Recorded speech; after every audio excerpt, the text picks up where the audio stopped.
Ma'am, sir, may pagkabigat. Good morning po sa inyo. Good morning, Admin. Thank you po sa pagpayag sa panayam ngayong umaga. Admin, may mga babala na po tungkol sa posibleng paglala nga po ng El Nino. Actually, hindi lang dito sa Pilipinas, maging sa ibang mga bansa. For example, in Thailand, matinding tagtuyot ang pwede daw po nitong idulot sa ilang bahagi ng bansa. Dito po yan sa Pilipinas.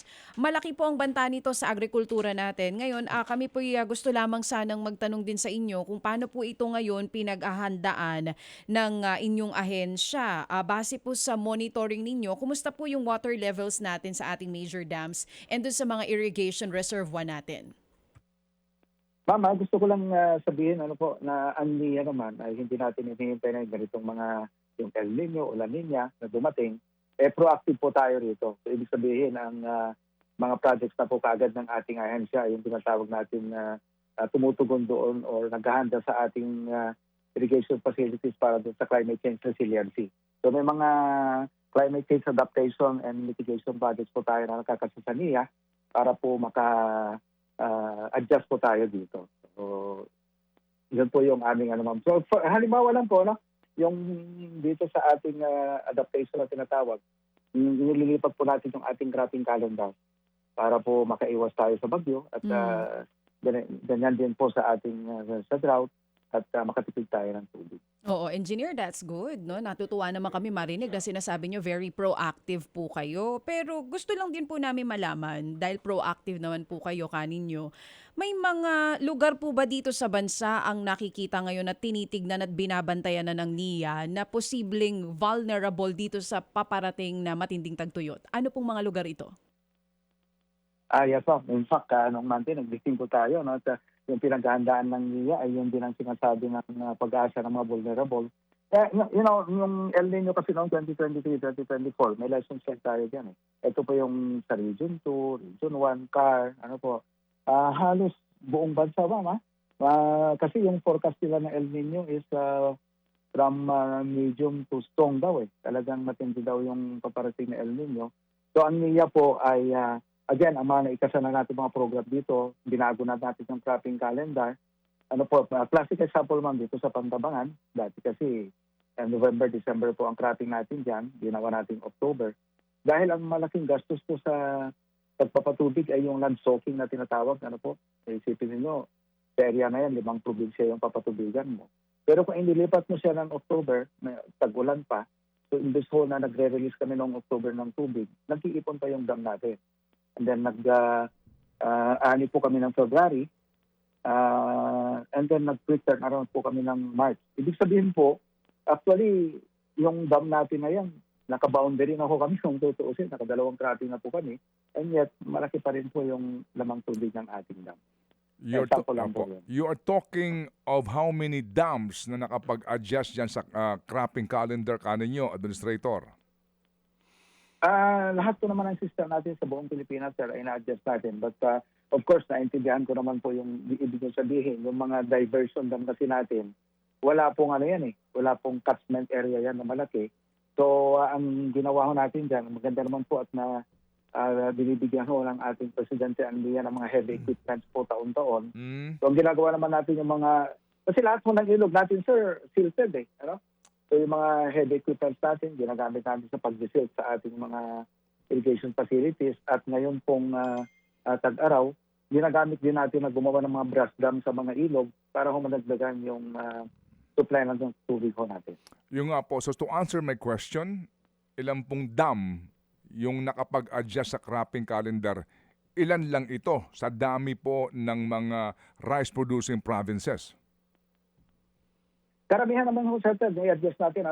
Gusto ko lang ibig sabihin ko lang po sa inyo, hindi naman ho ibig sabihin na kapag kulang yung tubig natin, hindi na makakapagtanim po yung ating mga farmers. Ay, kasi oo kasama naman. po sa Opo. Kasi nga po, kasama po sa ating nag-crop diversification lamang po kami. So yung dulo po ng irrigation system po natin, nagtatanim po sila ng mga halaman po na hindi naman masyado nangangailangan ng patubig po. Opo, kasi nga po, sir, kaya nga kami tumawag sa inyo para lang ho natin malaman ang kahandaan ng NIA, no?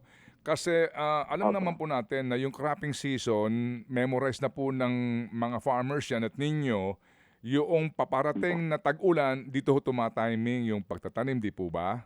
Kasi nga, ito po yung natural tumutulong ang ulan para po sa patubig, right? Yan po yung kultura, sir. Yes, Hindi ho yes, dapat yes. ang sinusundan natin kasi kaya ho tayo nagtatayo ng irigasyon para po Yes. may makuha ng tayo Tuloy-tuloy. ng patubig. Yes, opo. Yung nga po. Opo. So sinasabi po ninyo nga, no, na hindi lang umaasa po sa irigasyon yung lahat ng farmers. Kasi nga may mga lugar po na hindi nga inaabot kapag dry spell, pati yung communal irrigation, meaning yun lang po mga kanal-kanal natutuyo, di ba? Tama po, sir. Yes, Kaya ang opo. ginawa ho ng NIA, Mm-mm. yung na-identify natin yun, Mm-mm. nagtayo po tayo ng mga solar pump irrigation system Opo. po. Mm-mm. At may naitayo na kami mga 2,500 units po sa buong bansa. Opo. Meron akong nakausap pong isang taga-norte. Doon sa Isabela ngayon, tagtuyot. As in tagtuyot talaga. Opo. Doon sa Isabela po, ano ang sitwasyon doon sa inyo pong area ng NIA? Yung Magat Dam po, yung system ng NIA ay Mm. mapatubigan po namin lahat yung program area. Tama Mm. po kayo, sir. May mga unirrigated area kasi sa Isabela and Cagayan. Mm-mm. To tell you frankly, ano po, di ba, very ironic yan dahil tabihan ng Cagayan River, Mm-mm. pero wala ko silang irigasyon. Yes, Kasi sir. Mm-mm. lagi ko pong sinasabi na karamihan ng ating unirrigated area nandun sa tabi pa ng malalaking ilog kasi Mm. hindi ho namin pwedeng lagyan ng dam, sir, dahil sa sobrang laki, mahal ang paglagay. So ang ginawa po ng mga previous administration, Mm-mm. naglagay sila ng mga pump irrigation system. Kaya lang mahal din ang kuryente at diesel. Kaya binago po ng NIA ang system ngayon. Solar pump po ang nilalagay natin para ho may sustainability, sir. Yun nga po, no? So again, ngayon, ang NIA, ilan na po ang bagong irrigation system na naitayo ninyo? Meaning, yung pong talagang nanggagaling po sa dam. Meron bang bago? Yun bang dito sa Tarlac, wala. Pending pa rin, no? Hindi po. Ang Tarlac po ay nasimulan na po, naka-full blast na po ang construction niyan. Yung BBMP, yung balog-balog, ano po? Oh, yes, Tama sir. kayo, sir. Actually, 6 na presidente na ang dumaan, pero hindi na napagawa yan, ano? Dalawang presidente pa galing tayo. Pero ngayon po, naka-full blast po ang construction ng balog-balog. Construction pa rin. Construction pa rin. Yes, sir. Unfortunately, nadatnan kasi natin problema yan. So wala na po tayong magagawa kundi ipagawa talaga yan. Mm-mm. So under construction po siya ngayon. Yun nga po ang ating sinasabi, ano po, na ito pong itong balog-balog dam, nagawa na po namin to ng investigative report. Antakin niyo po yun. Panahon pa ni Noynoy. Hanggang dumaan Panahon pa po ni President Corazon Aquino yan, sir. Correct. Pero kung papadalahan niyo po ng nagsimula, team nyo ngayon, sir. yung planning po niyan, panahon ni Cory. Diba? Planning stage po. Pero yung mga pag-award dito ng kontrata, actual civil works nito, hindi ho ba nagsimula na nung pagpasok nga po? Well, panahon ni Gloria, meron na po mga transaksyones, usapan, pero nagsimula itong construction niyan, panahon nga ni Noynoy kasi nga taga-Tarlac siya Yung balog-balog phase Yes, 2 ang opo, sinasabi niyo, sir. Pero yung yes, phase sir. 1, Oo. panahon pa po ni Cory yan. Oh, yes, sir. So ito nga po, alam natin to. Kaya nga, ironically, kaninyo, ilang dekada na hindi matapos-tapos. So, ito pong tanong namin, ilan po under the Marcos administration ang bago hong dam para sa irigasyon? May bago ho ba o wala pa rin? Marami siya. Actually, di ba, lately lang, yung mga inaugurate natin yung mga dam, no? In fact, may tapos na naman kami ngayon, no? So, marami ho naman tayo natapos. Pwede ho namin kasi hindi ho... Opo. Mga ilan po? Yung mga dams po na malalaki, around mga 20 po. Saan mga lugar po ito, sir? Sa mga lugar po, Administrator? Sa mga lugar? Buong Pilipinas naman po. Yung una po, itong sa North, yung Solbec, ano po. Marami po hanggang Sir, naman po. Papadala namin kayo ng report. Administrator, huwag kayong magmadali. Yes, sir. May oras po tayo. Sige. Saan ang mga lugar? Opo, at ano mga dam? Saan po ito? Yung sa Bohol natin, sir, ilang Kalunasan Dam, Mabini Kayakay, yung sa may Sorsogon, tapos din po kami dyan, Quezon, ano po, sa may along, lately lang, nag-inaugurate tayo sa Region 12. Yun pong ating Antum Dam, yung mga dams po along dito sa yung Lower Malitubog na tinatawag natin, na dinoperate din po tayo dyan. Ano po?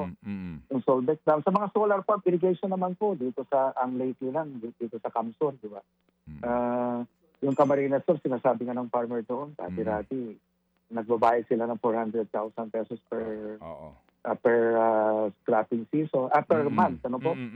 At ngayon, wala na silang binabayaran. So marami naman pong nagawa na po ang NIA, sir.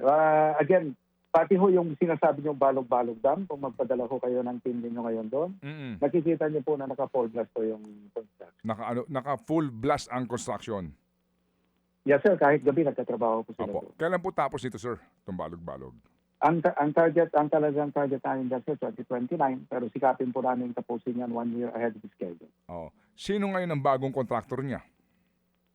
Quadruple, hinigpitan na po namin yung ating qualifications, kaya po quadruple A contractor po ang gumagawa dyan ngayon. Dahil alam niyo, pag quadruple A, talagang mga legitimate contractors ito. Santa Clara Construction po ang gumagawa dyan ngayon. Taga saan to? Manila-based naman po siya. Pero quadruple A contractor po siya. Opo. Kayo po, Kung nagkakabali sa buong Pilipinas. Opo. 30 Kayo na lang po, ang kayo na po quadruple A. nagpabid niyan, engineer? Yes, sir. Sabi na po. Na-awarded po siya last year, sir. Okay. And then, yun hong COA report na sinasabi, pagmultahin nyo yung mga dating contractor na pagmultaho ba ninyo? Yes, sir. Nanalo naman tayo sa korte. Pero alam mo na yan, pag korte kasi, ina-appeal pa nila yan, sir. So, tayo naman kung ano yung dapat habulin, inahabol na naman. Magkano na po ang nagasta dyan sa balog-balog na hindi matapos-tapos? As far as, ano ang inyong report kay Presidente, magkano na ang ginasta ng bayan sa hindi matapos-tapos na project na yan? Yung home phase to, sir, nakagastos na sila ng 5.9 billion. Pero ito po ang nakita namin yung disbursement nila. Napunta po ito doon sa irrigation facilities po, yung mga irrigation canal, right of way acquisition. Pero yung natitira po kasi dyan, sir, yung dam. Dalawa po kasi yan pagka-irrigation dam facility at saka yung dam. So dapat itayo mo yung dam tapos tatakbo siya sa irrigation facility. Tapos na po yung irrigation facility. Sige, ganito po. Administrator, sa ngayon po, saang mga areas ang critical at hindi po aabutin ng NIA resources? Anong mga lugar po ito? Kasi may study rin po si Ginoong Mendoza ngayon, si Professor, no, na may identified areas, corn and rice production, mga ganun po eh. Saang mga areas po ngayon ang hindi pa ho ninyo masasakop? What do you mean? Wala pang irrigation, sir? Wala pang irrigation yes, sir. Na may problema ngayon, may problema sa patubig. Yes, sir. Out of the 3.2 million hectares na tinatawag natin potentially irrigable na dapat na-irrigate natin.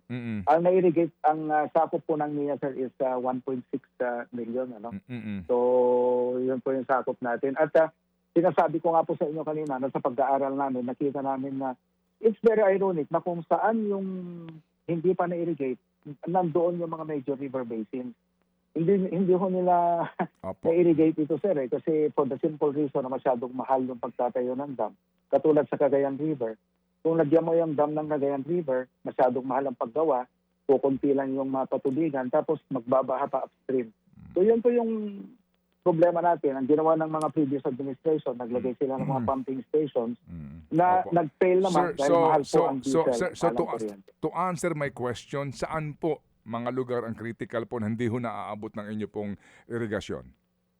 Nationwide, sir. In fact, sinasabi ko po sa inyo, meron pang 1 milyong hektarya po na hindi naabot ng irigasyon. Ayun, yun ang katotohanan. Ano po. Nationwide, 1 milyong hektarya pa ang hindi inaabot ng irigasyon. And ironically ka ninyo, meron po mga source of water na hindi mapakinabangan ng farmers kasi nga po, mahal magpatayo ng dam. Magkano ho ba ang isang dam na inyo pong, na inyong ideal dam? Magkano bang isa?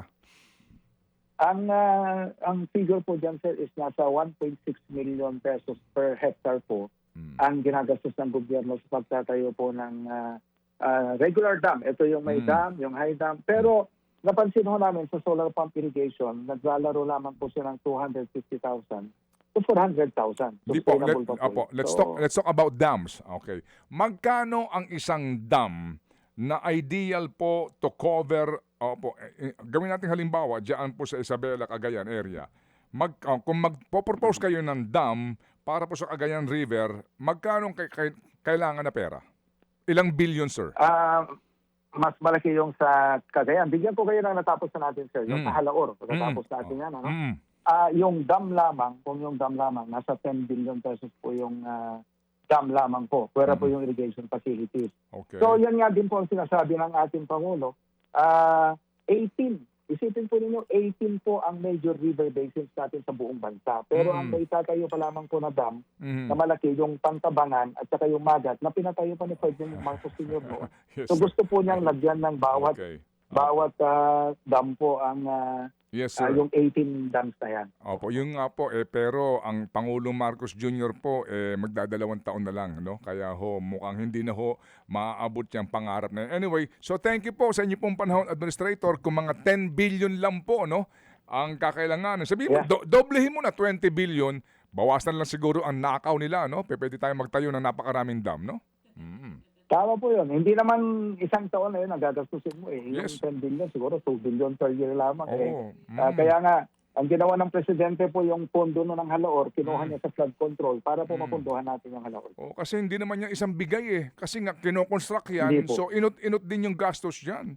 Kaya nga po. Anyway, Tama po. sige sir, so kami makikibalita po sa panahon po ng ng tagtuyot kasi baka po maraming farmers po ang umaray nga sa kawalan po ng patubig. Salamat po, Administrator.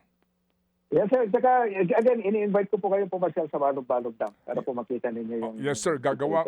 Salamat po, sir. Gagawa kami ng kaparaanan. Thank you sir. Thank you. Salamat po. Opo. Mga kapatid, patuloy po kayong tumutok sa 105.9 True FM para sa totoong balita, impormasyon, music and entertainment. Mag-subscribe sa aming YouTube channel at podcast at sundan nyo kami sa Facebook, Instagram, X at TikTok sa True Network PH. Bisitahin din po ang aming official website, truefm.ph. At panoorin din kami sa True TV Signal, Channel 19. Kami po ang 105.9 True FM. Laging true sa'yo, kapatid.